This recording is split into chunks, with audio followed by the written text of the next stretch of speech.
Hey, Jai Shri Ram. So this is the start of the back care series, and I will do another video that goes into what's actually going on with the low back, the lower lumbar, the iliosacral crest, the all of that, your sacrum and the pelvis. That's like a whole other deal. It's much more blah blah about what goes into the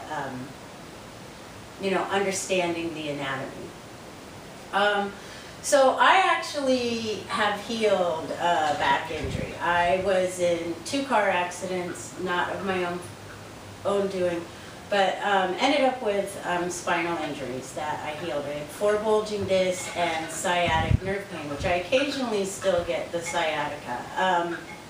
So these are some of the things that I was doing them before, but they are moves that were given a completely different meaning to me after the accidents, and the relationship to my body, has forever been changed. So first thing we're going to do is a quad stretch. We just want to stretch the top of the thighs, and part of the reason why we want to do that is, your low back, all of this hangs off of this area and it pulls. So if your quads are tight or if your hamstrings are tight, you're going to feel it in your low back. And if you don't have your, strength in your abdominals, you're going to feel even more. So the first thing we're going to do is I'm just going to reach in the back of my foot, I don't know if you can see, and draw that back and in. And if you want, you can kind of pull out a little bit. That's a little bit advanced. If you need to, come and hang on to something for balance, be careful with yourself. And then switch and do the other side.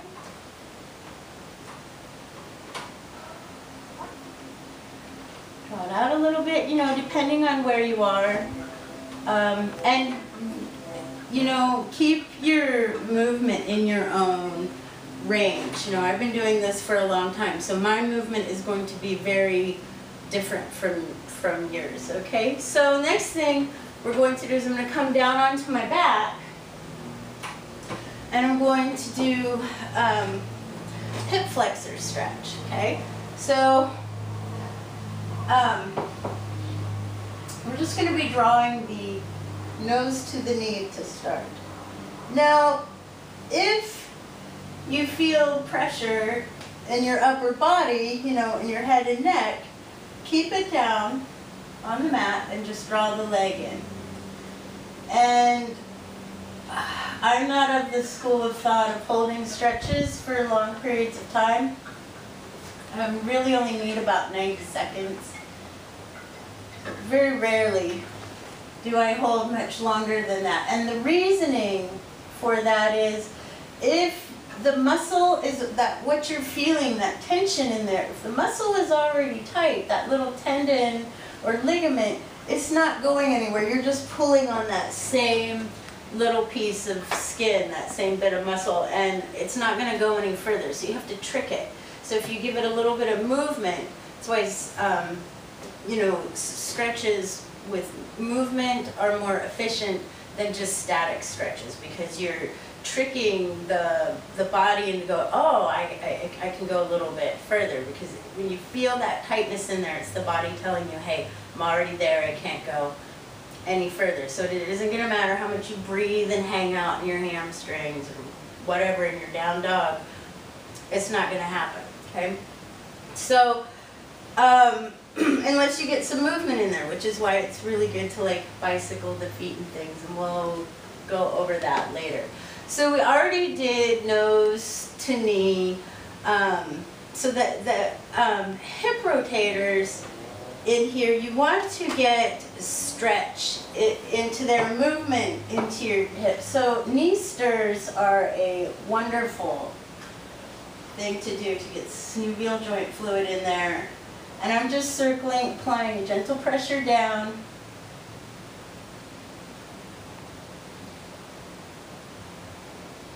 Okay. And one of the things you can do to stretch your hamstrings is just roll it up however you need to get yourself up. Actually, no, I should give you, not however, there is choreography, transitions for the moves. So leg assisted, roll up, your hands are behind your thighs, and you're just drawing the heels out to come up. That can help you if you don't have enough ab strength to do that. Just gently, you know, press yourself over and push up. Okay, so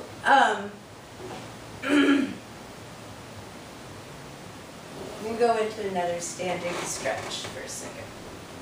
So one of the other stretches for your hamstrings, you can certainly, I'll show you two options. So you can certainly sit and stretch out and over. Really important to keep the belly pulled in towards the spine to avoid creating little hairline cracks in your spine, which you can do simply by not being aware and reaching out and over. And if you have a problem that you're not aware of, you might be exacerbating it. I can't say that for some reason today. So now I'm going to do a move from Feldenkrais. So it's the Moshi Feldenkrais move. I'm just kind of sliding back and forth. I'm actively reaching one leg out, right, and drawing the other one back. Okay, so this is a great way to get some movement into your hamstrings. So we can go into the other details about this later. We used to call it the butt walk, because if you really get going on here, you can actually get moving. See, I'm doing this on purpose so you can see I'm exaggerating the movement. So the next thing I'm going to do is I'm going to draw my knee towards my nose, now sitting, and then back out and follow it, right? Go with it. Take your head, your upper body with you, and stretch that out. Okay? So right now, really what we're doing is we're just stretching the legs to take some of the pressure off of the low back, right? So, okay. So for your back, one of the best moves that you can do is the bridge. And I'm just going to lie down for a moment on my back. And we're not worried about neutral pelvis at the moment, because we're not going for that type of work at the moment. Right now we are going for release. So I've got my feet are drawn in pretty close to the booty, hands at your side. It is a good idea to press in a little bit through the palms. And so now I'm just going to lift. And this is a mini back bend. Okay, this is a very small back bend for those who can't do, say, you know, wheel, right? But it's pretty much the same thing. It's an extension, okay? So we're working up to that. So we're here, and then lower back down. I'm rolling through my spine, articulating through my spine. I don't know if you just saw my cat run by. Kashi, not supposed to be in here. And roll back down. So you can just plank the movement, coming up, and plank back down. That is an option, okay? I'm not sure what your spinal injuries are, so right now we're just going for care. And these are generally pretty safe for everybody to do, okay? And then back down again. Now, come on to your stomach for a moment, and we're going to do a modified version of Cobra. Well, it is basically Cobra, but we're going to apply some Pilates techniques to that stretch. Okay, so I'm going to be on my stomach, right? Your hands are underneath your shoulders. Forehead is down, your nose is clear so you can still breathe. So I'm engaging my belly before I even come up, before I even lift my head. Actually, I'm going to turn the other way so you can see better, but you want to have your hands underneath you, yeah? And now I'm going to lift and back down. So that's pretty big for a Cobra. True Cobra is here.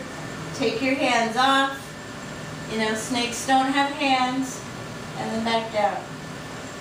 If you want the deeper stretch, you know, it's really important that you pull the belly in to protect the low back, or you will compress your lower back and cause pain. So, and now we're going to stretch back to a child's pose. To release that, because anytime you do an extension move where you're out, lying down prone, and extending through the upper body, you want to give a counter stretch to that, which would be child's pose. So now I'm going to come back out. And do one more. And back down. Now the other move that you could do, these are strength building moves. We're working the erector spinae of the spine, these little tiny muscles that run all up and down the vertebra, okay? So, my hands are going to be behind my back, right? Behind me, palms are up, forehead is down, nose is clear again so I can breathe. Lifting the belly, activating the belly to lift. Heart center is forward, okay? If you want, you can do the palm down, palm up, rotation arm thing. It's optional. Come back down. Oh, try to keep the squeeze out of the glutes. Your butt's not making this move, okay? Biomechanically, they're going to activate a little bit, but that's not where you want the work to be coming from. So, pressing back again, release the back. Options for child pose too. If this doesn't feel, because depending on what's going on with your shoulders, out here you can have your hands behind you. And that feels really good too. And then another option with child's pose too is wide. Open up the legs wide and then come down, and that gives you a really nice stretch in the hip. Yeah, baby. So, coming back up, and then let me think if there was anything else that I wanted to go over with you on there. Yeah, there is actually. So another thing that you can do, you're going to come back out on all fours. I'm going to do spinal waves. Spinal waves are basically cat and cow from yoga, and you are out on all fours, okay? And you can either like starfish your fingers, have them open, or make fists. I like to use fists. So right now I'm in this flat back sort of neutral position. And with the breath, inhaling and exhale, round the back. Inhale, lift the crown, lift the tailbone, and I'm keeping the belly pulled up and in, okay? And back. I'm not actively sinking it to the floor. And lift, heart center is forward through the arms. Nose towards the pelvis. Okay. So now, we're going to add a spinal balance move to this. Because balance is really important, and that's one of the things that kind of goes off when we've injured our back. And it kind of goes away as we get older, but you want to work on it. It's important to have, you know? So we're going to reach one opposite arm, opposite leg out, and flex through the foot to activate the glute. Reach, keeping the belly pulled up and in. I'm trying not to let the hip rotate. If you want to, you can take the stretch and sort of rotate it open, but that is a whole other move altogether. Okay, so one more. Not sure what we have for time. Kind of rushing through this at the moment.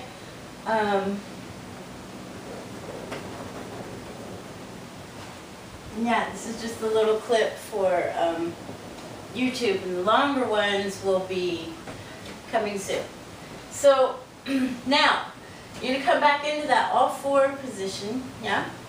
And then take your arm out, follow your hand with your eyes. So I'm looking at my fingertips. I'm going to come underneath this thread the needle. I'm going to come through the arm, place my shoulder on the mat. Come back out, follow it with your eyes. And one more on that side. Now I'm going to switch and do the other side. And coming back under. One more. Okay. So the last thing that we're going to do is rolling down the wall. And I might have to do this again, remove the camera so you can see. But I want to have you come and stand against, find some wall to stand against. I don't know if I have enough room here to stand. So I've got my back to the wall. And and my feet are about 6 to 8 inches away from the wall. My head is back there, shoulder is back there, and I'm pulling my belly back, way, way back to the wall, okay? So now, starting with the head and neck, nose towards the chest, start to peel your spine off the wall. Now, if you are still in like a chronic or acute phase with a spinal injury, you have an injury right now, especially like a low back disc injury, don't do this, okay? Don't be dumb and do something that would hurt you. Wait, until later. And what I mean by that is, don't do something you should be doing and adding weight, to. You're not supposed to be doing weight inflection if you're still in those phases of healing, like a low disc injury, low back injury, something like that wouldn't come until later. So again, rolling down the wall. I really wish you could see the side view of this.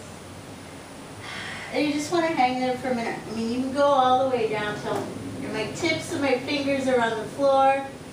Gentle bend in the knee to come up, and I'm placing my vertebra back on the wall. Okay? So, let's see, is there anything else that we want to go over? Oh yeah, so there's one other move that, a stretch that you can do when you've been standing or whatever, if you feel like pressure in the back. And then have you come and stand. Like, you could use a chair, whatever. I've got the equipment here, so I'm just using that. I'm going to keep my belly pulled up and in, and bend over, and then sort of stretch. And that gives you a stretch here in the hip. It's supposed to be like for the sciatic nerve. I am pretty flexible, so this one, for me, I don't know how much I really get out of it, but you see what you get. Okay. Yeah, on this side I'm actually getting a little bit more, but generally I don't get a whole lot of relief from that. If you are, though, having some sciatic pain, another one that you can do is you lift the leg a little bit higher. I'm tempted to grab a box. So you lift the leg, lift it high, and on here, and then keeping the belly pulled up, and then of course reach out and over. Yeah? Do the other side just to be even. So I think that's where we're going to conclude there with the back care series. That's just a little taste of a few back relieving moves, and I know I kind of flew threw them on this little clip, but I will be doing other ones where it doesn't matter the length of time, and be able to go more into depth about, you know, some of the things that go on in the back and how you can avoid problems later, and just how to bring relief in everyday life. So I hope you enjoyed that, and I hope it brings you a little bit of relief. If you have any questions, you can always, well, I don't know if I'm going to use the word always, but you can get a hold of me on Skype. You can message me. You can message me,